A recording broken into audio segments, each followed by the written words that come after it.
आज मैं आप लोगों को पंचांग का प्रशिक्षण दे रहा हूँ। ऋषिकेश पंचांग है, लगभग सभी पंचांग में ऐसा ही चलेगा। सबसे पहली चीज़ तो आप यह जान के रखिएगा कि जो ज्योतिष है, पंचांग है, इसमें किसी भी चीज़ के बारे में अंत का समय दिया रहता है।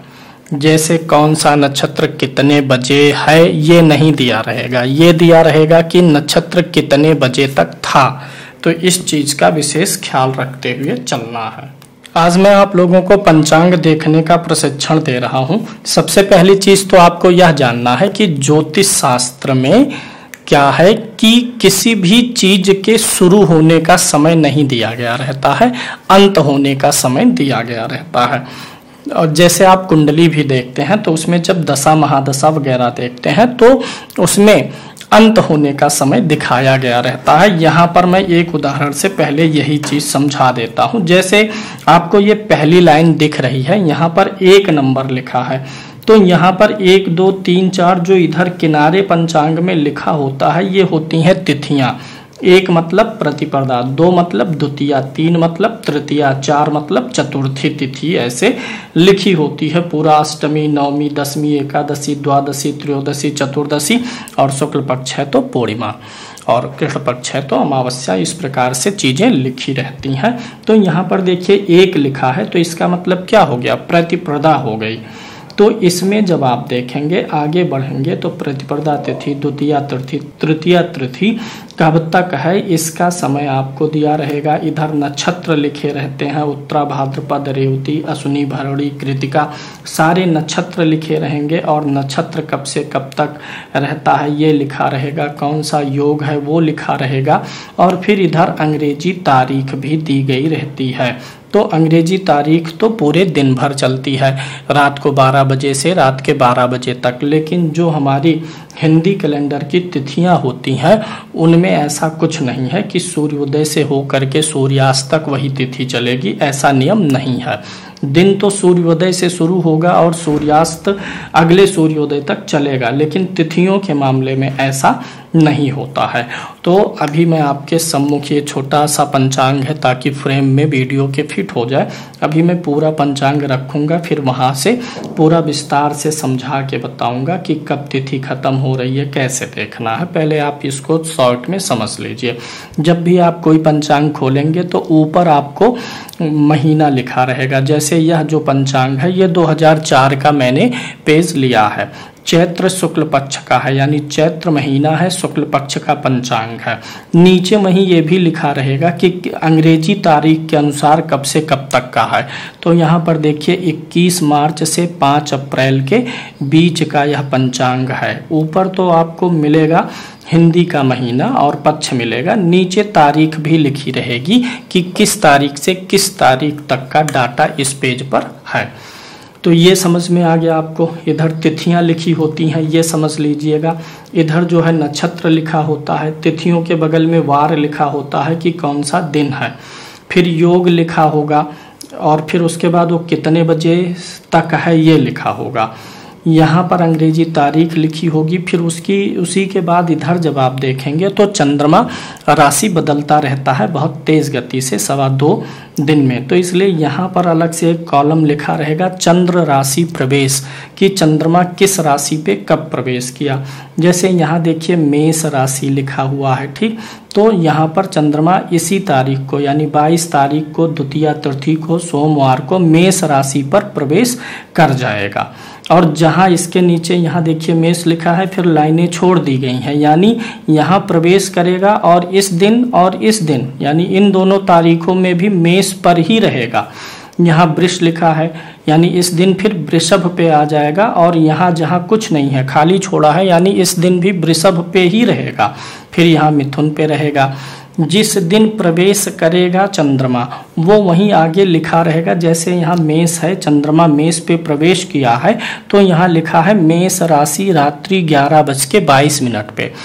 यहाँ पर देखिए जब वृष लिखा गया है तो यहाँ लिखा गया वृष राशि दिन में 9:39, यानी चंद्रमा जिस राशि पे जा रहा है अब दिन में यहाँ वृषभ राशि पे गया है 9:39 पर 25 तारीख को। तो अगला जब मिथुन, यहाँ देखिए मिथुन राशि में रात्रि 9:19 लिखा, यानी 27 तारीख को 9:19 लिखा है, तो यानी 9:18 तक चंद्रमा कहाँ रहा होगा, वृषभ पे रहा होगा।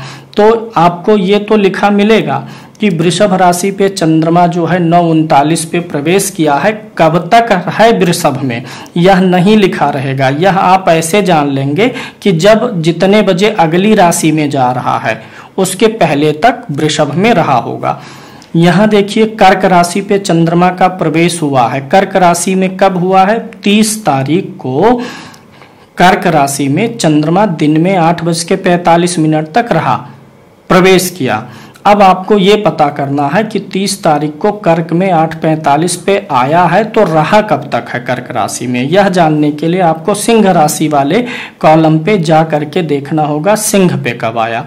तो सिंह में आया है ये शाम को 6:28, राशि करके लिखा रहेगा, चंद्रमा की राशि लिखी रहेगी। तो यहाँ पर 6:28 पर आया है, यानी 6:27 तक रहा है। यानी चंद्रमा जो है कर्क राशि में आ गया था आपका 30 तारीख को 8:45 पे, और कर्क राशि में 1 तारीख को शाम को 6:27 तक था, फिर सिंह राशि में आ गया। ऐसे ये डिटेल आपको चंद्र राशि की समझ में आ गई होगी। अब जब भी कोई आप तिथि देखेंगे, उसका वार देख लेंगे, नक्षत्र देख लेंगे, अंग्रेजी तारीख देख लेंगे, चंद्र राशि देख लेंगे, तो उसी पंचांग में आगे कुछ लाइनें होती हैं, उसमें कुछ लिखा रहता है कि उस दिन कौन कौन सी चीजें हैं, क्या क्या चीजें हैं। और फिर नीचे यहीं पर दिया रहेगा सूर्योदय, दैनिक, स्पष्ट, भौमादि ग्रह, सभी ग्रहों का स्पष्ट दिया गया रहता है।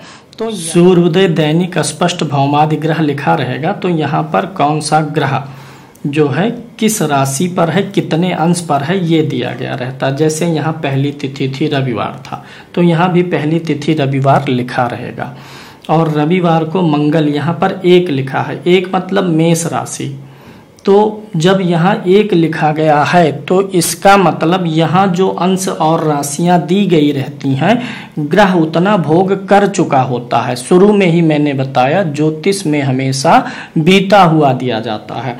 यानी रविवार दिन 1 तारीख मंगल का स्पष्ट अगर आप लेंगे, भौम मतलब मंगल, तो मंगल के आगे 1 नंबर लिखा, 1 मतलब मेष राशि, यानी मंगल मेष राशि पे चल चुका है। कितना चल चुका है, 6 अंश, 26 कला 11 बिकला, इतना चल चुका है। यानी 1 जो है इसको क्या मान के चलेंगे, 2, यानी 1 राशि मेष को पार कर चुका है, और इस दिन मंगल वृषभ राशि पर है। ऐसे चंद्रमा का देखिए 1 लिखा है, द्वितीय तिथि को चंद्रमा मेष लिखा है अगर, तो इसका मतलब आप मेष राशि वो पार कर चुका है। ऐसे जान के समझ के चलना चाहिए। यहाँ 3 लिखा हुआ है, तो मंगल जो है तृतीया तिथि को मंगल का स्पष्ट दिया है, फिर बुध का दिया है, गुरु का। जो गिनती आगे राशि लिखी होती है, ग्रह उस राशि को पार कर चुका होता है, ये समझना चाहिए। ये मंगल का पूरा दिया गया है कि किस तिथि को कितना रहेगा। ये चंद्रमा जो लिखा है, ये 4 जो चंद्र लिखा है, ये सोमवार दिन है, ये मंगलवार दिन है, ये बुधवार दिन है। बुध का स्पष्ट तो इधर है। बुध किस राशि पर है, 11 लिखा गया है ना, तो यानी 11 राशि पार कर चुका है, कुंभ राशि पार करके मीन पे आएगा। अब प्रथमा तिथि को, प्रतिपदा तिथि को ही देखिए, गुरु 4 नंबर लिखा है, यानी 4 पार कर चुका है, 5 राशि यानी सिंह राशि पे गोचर कर रहा है। शुक्र का 0 लिखा है, यानी शुक्र 0 के बाद क्या आएगा, 1 मेष राशि पर है। शनि के आगे 2 लिखा है, यानी शनि मिथुन राशि पर है, अंश इधर है, और इधर जो 1 2 3 4 5 6 7 8 9 10 11 12 0 रहेगा, इसका मतलब राशि है। और जो राशि लिखी गई है उस राशि पर ग्रह नहीं है, उसकी अगली राशि पर है, ये जानना है। अब आपको मैं लग्न निकालना बता देता हूं।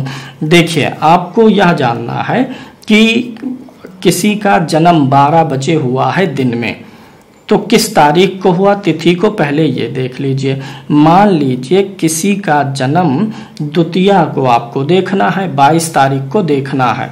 22 तारीख जो भी महीना आप लें, यहाँ पर मार्च है, तो 22 मार्च को दोपहर को 12 बजे आपको देखना है कि कौन सा लगन है।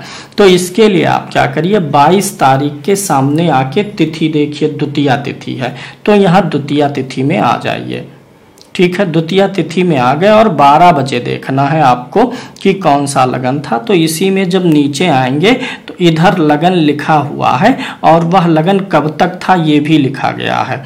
तो 12 बजे का आपको देखना है। तो ध्यान से देखिए, यहाँ द्वितीया तिथि को जो है 10:35 तक वृषभ लगन था, है नहीं था, इतने बजे तक ये वृषभ लगन था। और फिर 10:35 से 12:49 तक कौन सा लगन था, मिथुन लगन था। सामने आकर के देख सकते हैं। अब दूसरा उदाहरण इसी पे मैं आपको समझाता हूँ। चतुर्थी तिथि को मान लीजिए 25 तारीख को, यानी तिथि कौन सी पड़ी, चतुर्थी। जब भी आप अंग्रेजी तारीख देखेंगे तो उसके सामने तिथि में आ जाएंगे। तो 25 तारीख को यानी चतुर्थी तिथि को, यानी 4 नंबर चतुर्थी तिथि पर आ गए और आपको देखना है कि सुबह 8 बजे कौन सा लगन था। 25 में चतुर्थी तिथि, यहाँ से फिर यहाँ आ गए चतुर्थी को सुबह 8 बजे। तो 8 बजे देखिए यहाँ पर मीन लगन 6:55 तक था। 6:55 से 8:32 तक मेष लगन था, यानी 8 बजे कौन सा लगन हुआ, मेष लगन हुआ। इस प्रकार से ग्रहों का लगन समय के अनुसार लगन निकाल सकते हैं। तो यहाँ दिन रात का भी अलग अलग सिस्टम होता है। यहाँ ऊपर अलग लगन है, फिर नीचे जब रात्रि, यहाँ पर देखिए रा लिखा है, यानी रात्रिकालीन लगन नीचे दिया गया रहता है। पेज और नीचे बड़ा है, उसको यहाँ पे पूरा स्क्रीन सेट नहीं होगा, तो यहाँ से आप पूरा देख सकते हैं। अब मैं आपके सामने पंचांग का एक बृहद बड़ा वाला पंचांग पेज लेके आया हूँ, जिसमें सारा डाटा लिखा है। इसके पहले जो था वो लघु पंचांग था, उसमें चीजें पूरी नहीं थी। अब यहाँ पर ये किसी भी दिन का ले लीजिए, सेम पद्धति है देखने का। यहाँ पर आप देखिए 6 तारीख अंग्रेजी तारीख है, यहाँ पर आपको 6 तारीख अंग्रेजी की मिल रही है और इस दिन तिथि जो है 1 लिखा है, यानी प्रतिपदा तिथि दिखाई देगी। अब यहाँ पर प्रतिपदा तिथि को कौन सा दिन है, शनिवार। शनिवार तो पूरा दिन रहेगा, सूर्योदय से सूर्यास्त तक। अब आपको ये जानना है प्रतिपदा तिथि कब तक थी, तो इसी में जब आगे आएंगे तो यहाँ रा लिखा है। रा मतलब क्या होता है, रात्रि 9:55 तक था। हिंदी वाली गिनती आपको आनी चाहिए, क्योंकि पंचांग हिंदी वाली गिनती में देवनागरी में ही रहेगा। तो यहाँ पर आप एक चीज समझिए, जब ये प्रतिपदा तिथि है और यहाँ पर रात्रि और दिन करके लिखा रहेगा, यहाँ रात्रि 9:55 जो है 1 के सामने लिखा है, यानी प्रतिपदा के सामने। तो इसका मतलब यह नहीं है कि प्रतिपदा तिथि 9:55 पर शुरू हुई, इसका मतलब है कि 9:55 पे ये खत्म हुई। इसी प्रकार से द्वितीया तिथि को देखिए, द्वितीया तिथि के दिन क्या है, रविवार है, और रविवार दिन है, तिथि जो है रात्रि को 8 बज के, रा मतलब रात्रि 8:44 तक है।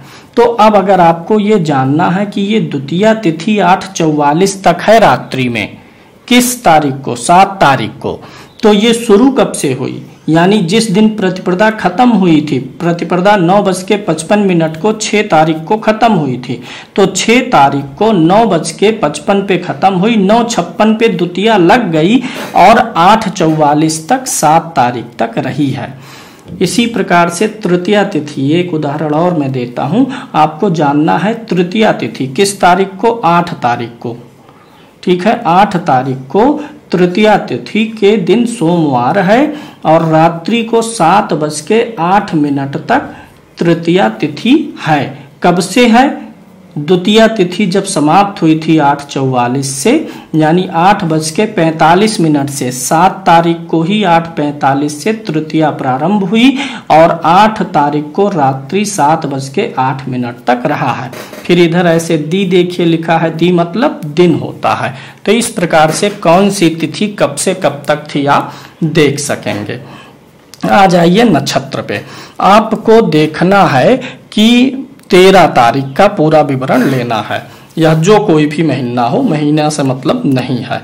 13 तारीख का पूरा विवरण लेना है। चलिए शुरू करते हैं। 13 तारीख को तिथि कौन सी है, इसी लाइन में आगे आएंगे। कौन सी तिथि है, अष्टमी तिथि है। कौन सा दिन है, शनिवार है। लेकिन अष्टमी तिथि कब तक है, दिन में 7:49 तक है। ध्यान दीजिएगा, दिन तो पूरे दिन रहेगा, लेकिन तिथि सुबह जो है दिन में 7:49 तक ही है। धनिष्ठा नक्षत्र है उस दिन। ये धनिष्ठा नक्षत्र कब तक है, जब इसी कॉलम में आगे बढ़ेंगे तो दिखेगा दिन में 12:42 तक धनिष्ठा नक्षत्र था। योग कौन सा है, इधर ब्रह्म योग है। कब तक यह है, दिन में 10:38 तक है। तो जब घड़ी का सुई आप देखेंगे घंटा मिनट वाला, तो वहां दिन और रात्रि करके दी और रा, यहाँ देखिए दी रा और प्रा मतलब प्रातः होता है। अगर कहीं प्रा लिखा है तो उसका मतलब प्रातः है। और तब एक सवाल आपके दिमाग में आएगा कि गुरुजी अगर ये दी है, दिन है, तो इसके बीच में इधर क्या लिखा गया है। ये भी समय ही लिखा है, लेकिन यह शास्त्रीय भाषा में लिखा गया है। काल और दंड के रूप में, पला विकला के रूप में लिखा गया है, जो आपके लिए मुश्किल है। इसलिए आप अपने मानक समय के अनुसार यहाँ से देख लेंगे। अब यहीं पर आगे जब आप बढ़ेंगे तो इधर भी देखिए योग कौन सा है, प्रवर्धमान योग है।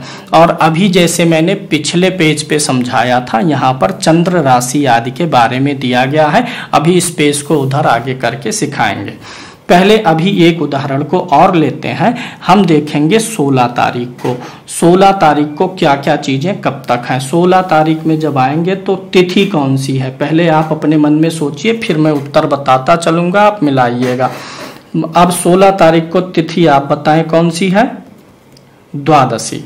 दिन तो मंगल पूरे दिन रहेगा। अब आप बताइए द्वादशी तिथि कितने बजे तक थी, रात्रि को 11:24 तक थी।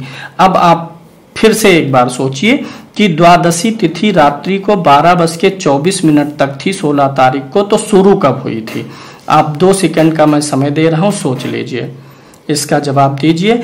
चलिए मैं जवाब देता हूं, अब आप मिलाइए। 12 यानी द्वादशी को, द्वादशी तिथि जो है मंगलवार को रात्रि को 12:24 तक थी, तो शुरू कब हुई थी। एकादशी को रात्रि में 1:07 से शुरू हो गई थी। अब यहाँ पर मैं बताता हूँ 15 तारीख यानी अंग्रेजी की तारीख 15 तारीख को रात्रि में 1:07 तक एकादशी थी और 1:08 रात्रि को कौन सी तिथि शुरू हो गई, अगली द्वादशी, जो कि 11:24 रात्रि तक थी।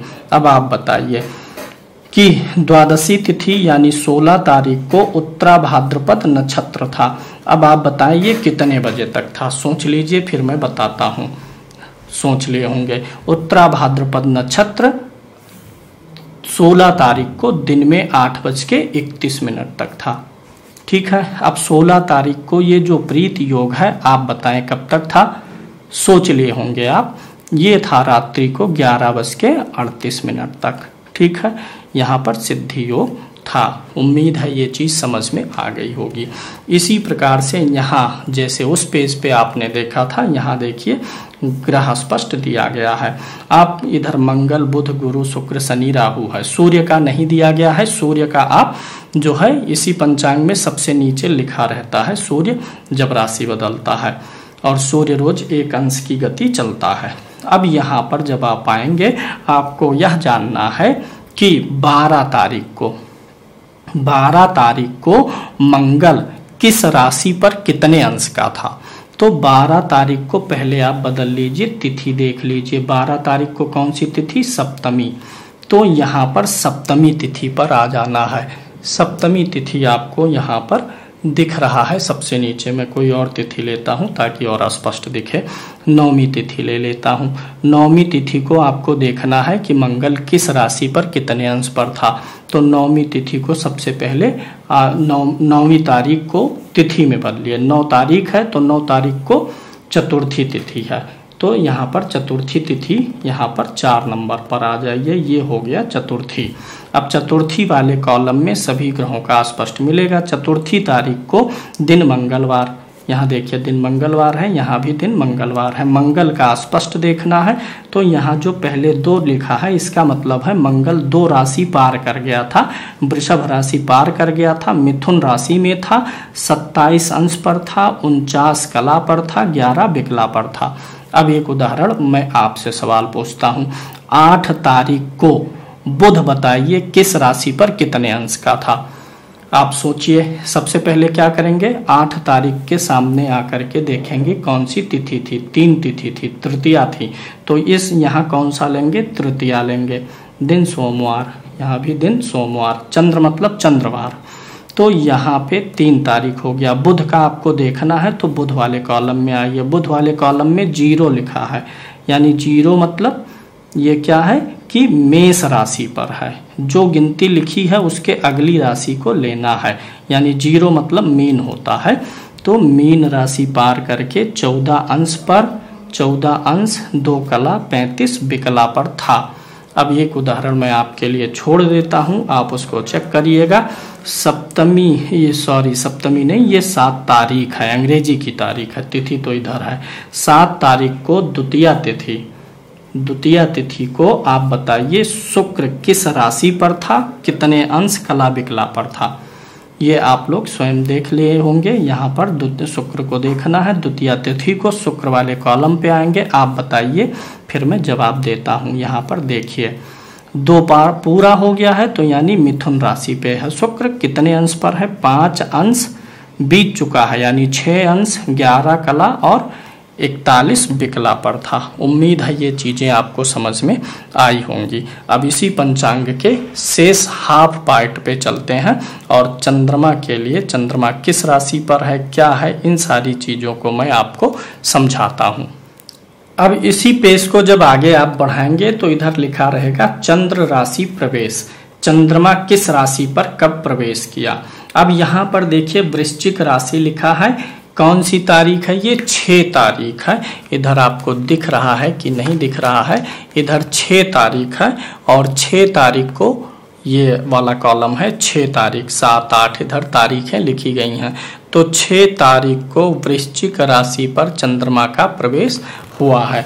अब यह प्रवेश कितने बजे हुआ है यह जानने के लिए यहाँ देखिए वृश्चिक राशि दिन में 3:29, यानी जब भी चंद्रमा राशि में प्रवेश करेगा तो यहाँ वाले कॉलम में आपको राशि लिखी रहेगी। जैसे यहाँ वृश्चिक है, यहाँ देखिए धनु में प्रवेश किया है तो यहाँ लिखा गया है धनु राशि, यहाँ मकर में प्रवेश किया है तो मकर राशि, यहाँ कुंभ में प्रवेश किया है तो यहाँ पर कुंभ राशि है, मीन राशि लिखा है तो यहीं कहीं मीन राशि लिखा होगा। इसी यहाँ देखिए तो कितने बजे प्रवेश किया ये यहाँ लिखा रहेगा।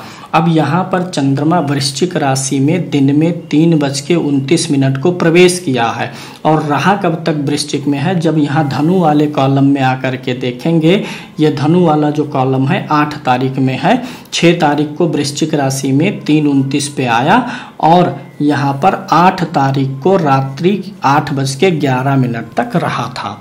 इसी प्रकार से आप देख सकते हैं। अब जैसे यहीं पर मैं इस पेज को फिर से सॉर्ट करता हूं और आप देखिए यहाँ पर अंग्रेजी तारीखें दी हुई हैं। अभी इसी पर मैंने आपको समझाया था, यहाँ पर अंग्रेजी तारीखें हैं, इसी के सम्मुख जब इधर जाते हैं तो तिथि मिल जाती है। तो अब मान लीजिए 10 तारीख जो ये अंग्रेजी का है, इसके आगे आपको विवरण लेना है। तो 10 तारीख को यहाँ पर देखिए मकर लिखा है, चंद्रमा किस राशि में प्रवेश किया, मकर में प्रवेश किया। अब यहाँ पर इसी पेज को फिर से मैं बड़ा करता हूँ, यहाँ पर मकर आपको लिखा दिख रहा है। अब मकर राशि में आ गया, सूर्योदय और सूर्यास्त भी यहाँ दिया रहता है। यहाँ देखिए सूर्योदय दिया है, सूर्यास्त दिया गया है, घंटा मिनट ऊपर लिखा गया है, यानी घंटे मिनट में ही है। सूर्योदय 5:26 लिखा है, तो इसमें आप सवाल ये मत करिएगा कि सुबह है कि शाम है, क्योंकि ये बेवकूफ़ी हो जाएगा। क्योंकि जब सूर्योदय होगा ना तो हमेशा सुबह ही होगा, और इधर जो सूर्यास्त का घंटा मिनट लिखा है ना, ये शाम ही रहेगा। नहीं तो पूछिए कि ये गुरुजी सुबह का है कि शाम शाम का। उदय हमेशा सुबह में होगा, अस्त हमेशा शाम में होगा। आपको जानना है 13 तारीख। 13 तारीख यही है लाइन, आपको दिख रही है कि नहीं, मैं इसी को और लकीर खींच देता हूँ। ये है 13 तारीख वाली लाइन, अब आपको दिखा होगा। इस दिन बताइए 13 तारीख को सूर्योदय कितने बजे हुआ? 5:24 पर। कब? सुबह। अस्त कब हुआ? 6:26 को। कब? शाम को। ये चीज़ आपको सूर्योदय और सूर्यास्त भी समझ में आ गया होगा। अब इसी लाइन में जब आप आगे आएंगे, यहाँ पर आएंगे, तो आपको कई चीज़ें लिखी मिलेंगी। जैसे ये जो है 13 तारीख का कॉलम मैंने लिया है, इसमें यहाँ देखिए श्री शीतला अष्टमी है, यानी इस दिन कौन सा व्रत वगैरह है ये लिखा रहेगा। श्री शीतला अष्टमी व्रत इस दिन है। आज वासी भोजन शास्त्र में विहित है, मतलब आज शास्त्र के अनुसार वासी भोजन जो है, वासी मतलब पुराना बना हुआ खाना शास्त्र के अनुसार विहित है। त्रिलोचनाष्टमी आज है, यह बंगाल में मनाई जाती है। अगर उस दिन कोई बाढ़ है, मृत्यु बाढ़ है, तो यहाँ पर लिखा गया है कि आज की तारीख में मृत्यु बाढ़ दिन में 1:32 से शुरू हो जाएगा। अब ये मृत्यु बाढ़ खत्म कब होगा ये जानने के लिए जब आप नीचे की लाइन में जाएंगे जब, तो वहीं कहीं लिखा रहेगा जब सब समाप्त होगा। यानी ये जो लाइन थी ये 13 तारीख की लाइन है, ध्यान दीजिएगा, ये 13 तारीख की लाइन है। 13 तारीख को 1:32 पर मृत्यु बाढ़ प्रारंभ हुआ है। तो अंत कब हुआ? अंत में अगली लाइन पे जाइए, अगली लाइन पे यहाँ देखिए मृत्यु बाढ़ समाप्त लिखा है दिन में 2:30। तो ये 13 तारीख को जब शुरू हुआ, 13 तारीख वाली लाइन में मिला, और ये 14 तारीख की लाइन में है, यानी 14 तारीख को 2:30 पे खत्म हो गया। इसी प्रकार से यहाँ जो भा लिखा है, भा मतलब भद्रा, अगर किसी तारीख को भद्रा है तो वहीं उस कॉलम में जब आप आगे जाएंगे, उस लाइन को आगे ले करके जाएंगे, तो वहीं भा दी, भा मतलब भद्रा, दी मतलब दिन। ये जो मैंने लाइन ली है ये लाइन है 14 तारीख की लाइन। ये 14 तारीख की लाइन आप देख सकते हैं, यहाँ देखिए ये 14 तारीख है। मैं लाइन खींच देता हूँ ताकि अभी यहाँ मैंने लाइन खींचा, अब इसी लाइन को आगे बढ़ा देता हूँ, तो ये वाला लाइन है, यानी 14 तारीख वाला। भद्रा दिन में 4:18 से शुरू हुआ और रात्रि मतलब 3:11 तक था। तो इस प्रकार से आप भद्रा कब से कब तक था ये भी जान सकते हैं। ये तो आपको पता चल गया भद्रा कब से कब तक है। एक चीज और जानिए, भद्रा का वास 3 जगह होता है, पृथ्वी लोक, स्वर्ग लोक और पाताल लोक में। पृथ्वी लोक मतलब मृत्यु लोक में। तो अगर भद्रा मृत्यु लोक में है तो ही हमें उसे लेना है, क्योंकि हम मृत्यु लोक के वासी हैं।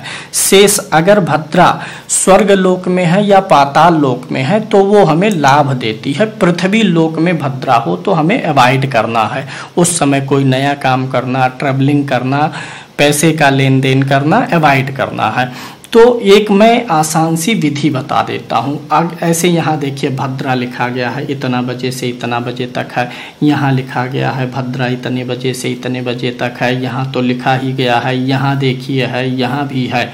तो हम कैसे जाने कि भद्रा पृथ्वी पर है कि नहीं है? देखिए जिस दिन भद्रा आपको मिल रहा है, जैसे यहाँ पर भद्रा मिला दिन में 4:18 से रात्रि 3:11 तक, तो अगर जिस दिन भद्रा मिल रहा है उस लाइन में आके आप देखिए चंद्रमा किस राशि पर है। तो ये चंद्र राशि है, मैं यहाँ से इसे पुनः फोल्ड करता हूँ।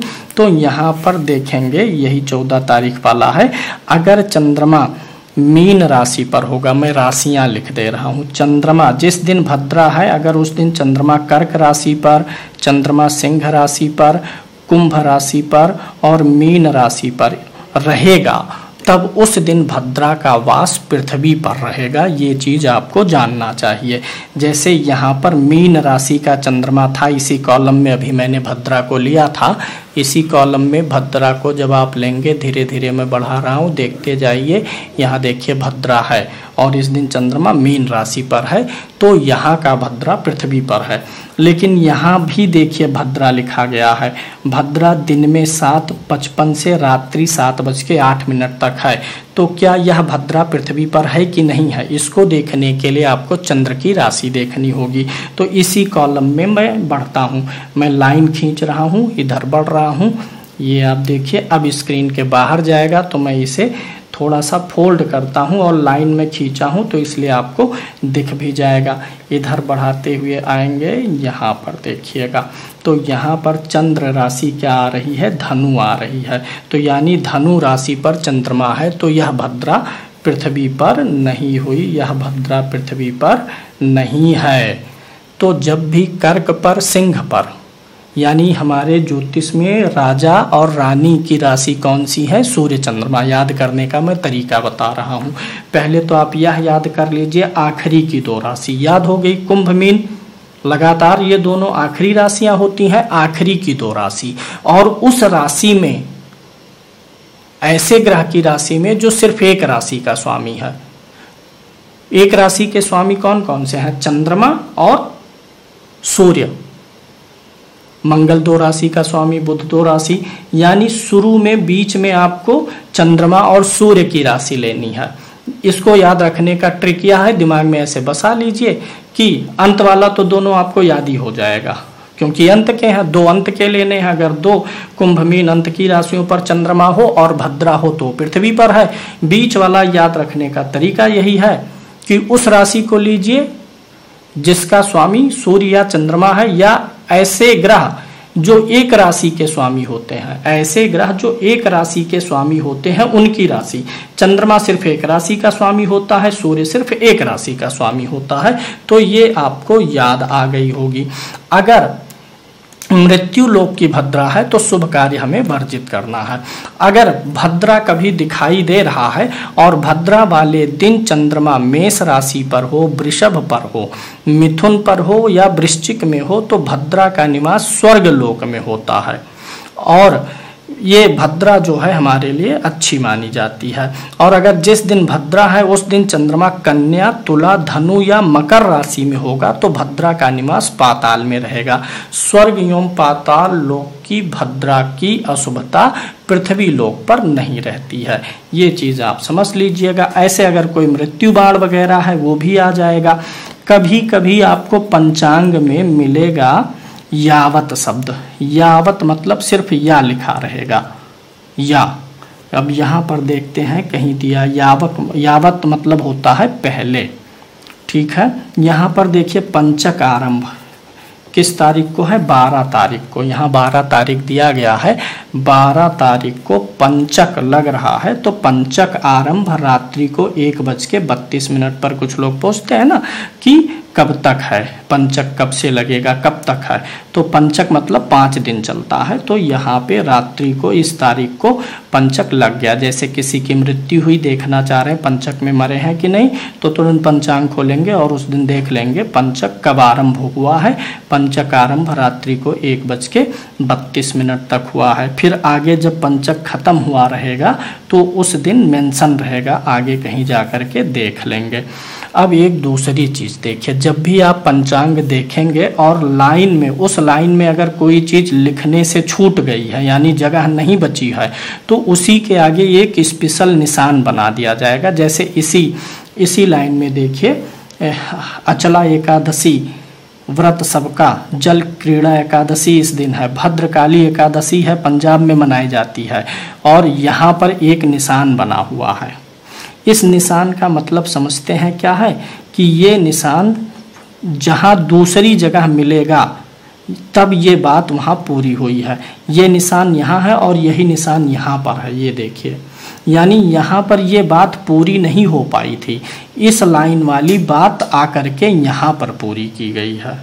और अब ये निशान जहाँ मिला है तो अब इसके बाद का निशान नीचे कहीं देखिए, यानी नीचे ही जाना। जैसे आपको यहाँ पर यह निशान मिल रहा है तो यानी ये बात यहाँ पूरी नहीं हो पाई है। इस बात को पूरा जानने के लिए यह निशान नीचे जहाँ कहीं बना होगा उसे देखिए, तो यहाँ है, फिर इसके बाद यह निशान यहाँ बना है। पढ़ लीजिए, यह निशान यहाँ है तो यह निशान यहाँ बना हुआ है। ऐसे इसको भी आपको जानना चाहिए। अगर कहीं कुछ या करके लिखा है और समय आगे उसके लिखा है तो यावत मतलब क्या होता है, पर्यंत।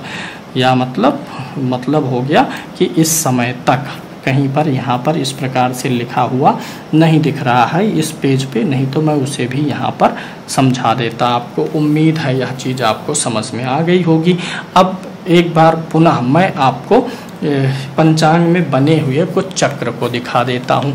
जब आप पंचांग देखेंगे और नीचे की तरफ आएंगे तो यहाँ भी ग्रहाचार, कौन सा ग्रह किस तिथि को किस राशि पर जा रहा है, यहाँ नीचे लिखा रहता है और महीने का एक चक्र बना रहता है। आमतौर पे सभी ग्रह जो हैं इसी चक्र के अनुसार रहते हैं। चंद्रमा बदलता रहेगा और अन्य ग्रह भी कुछ ना कुछ बदलते रहते हैं। जैसे ये चक्र है, ये इस महीने का चक्र है, लेकिन चंद्रमा अगर यहाँ लिखा है तो आपको यहाँ पर नहीं लेना है। जो ग्रह बदले हैं जब यहाँ पर नीचे लिखा रहेगा। आमतौर पे जैसे गुरु मेष राशि पे चल रहा था उस समय, तो यहाँ पे मेष लिखा हुआ है। अभी ये इसी करंट वर्ष का ही पंचांग है, तो चंद्रमा गुरु मेष राशि पर है, लिखा गया है। शनि जो है कुंभ राशि पर है, लिखा गया है। लेकिन चंद्रमा यहाँ अगर कुंभ पे लिखा है तो पूरे महीने कुंभ पर ही नहीं रहेगा, इसे समझना चाहिए। एक बार मैं फिर से आपको लग्न निकालना सिखा दे रहा हूँ। पंचांग की सहायता से आप किसी पंचांग में लगन कैसे निकालेंगे। यहाँ पर आप देखिए कि चलिए हम पहले यहाँ पर एक डेट का चुनाव करते हैं। डेट का चुनाव करिए और उस डेट में लगन आपको जानना है। 17 तारीख को किसी का जन्म रात्रि को 2 बजे हुआ है, तो 2 बजे कौन सी लगन थी यह जानना है। 17 तारीख को हम पहले क्या देख लेंगे कि कौन सी तिथि थी, तो तिथि पे आ जाइए। यहाँ पर कौन सी तिथि है, 13 है। 13 तिथि यहाँ पर है। 17 तारीख है और यहाँ पर 13 तिथि लिखी गई है। तो यहाँ इस कॉलम में जहाँ लग्न स्पष्ट होता है यहाँ पे आ जाएंगे और 13 नंबर वाले कॉलम पे हमें जाना होगा। यहाँ पर आ जाइए और 13 देख लीजिए कहाँ पर है। 13 यहाँ पर है, 13 ठीक, 13 तो यहाँ पे आप आ गए। अब इसमें क्या करना है, रात्रि को 2 बजे जन्म हुआ है किसी का, तो रात्रि को 2 बजे कौन सा लगन था। ऊपर यहाँ देखिए, यहाँ इस कॉलम में रात्रि लिखी हुई है। यहाँ क्या लिखा गया है, रात्रि। अगर दिन का जन्म है तो ऊपर ढूंढिए, रात्रि का है तो नीचे। 13 तारीख को रात्रि को 2 बजे 8:45 ये इधर है, 8:45 और इधर लगन का नाम लिखा गया है। यहाँ क्या लिखा है, तुला। तो 13 तिथि को रात्रि को 8:45 तक तुला लगन थी। फिर 10:51 तक वृश्चिक लगन थी। फिर 10:51 तक थी, यानी 10:52 से लेकर के 12:38 तक कौन सी लगन थी, धनु लगन थी। फिर उसके बाद 12:38 यानी 12:39 से लेकर के 2:09 तक हमारी मकर लगन थी। तो 2 बजे का जन्म था, तो 2 बजे कौन सा आ रहा है, मकर आ रहा है। अगर उसी व्यक्ति का जन्म 2:10 पे हुआ होता तो लगन ये वाली आ जाती, यानी यहाँ पर कुंभ लगन आ जाता 2:10 से 3:37 तक। तो लगन भी निकालना आपको लगभग आ गया होगा। मोटे मोटे तौर पे मैंने सब कुछ बताया है। एक से अधिक बार इस वीडियो को आपको देखना पड़ेगा और फिर पंचांग लेकर के स्वयं सीखना भी पड़ेगा। एक बार मैं फिर से इधर नक्षत्रों पे चर्चा करूंगा। देखिए यहाँ पर 9 तारीख है। 9 तारीख को कौन सी तिथि है, चतुर्थी तिथि है। चतुर्थी तिथि कब तक है, शाम को 5:13 तक है। उसके बाद पंचमी लग जाएगी।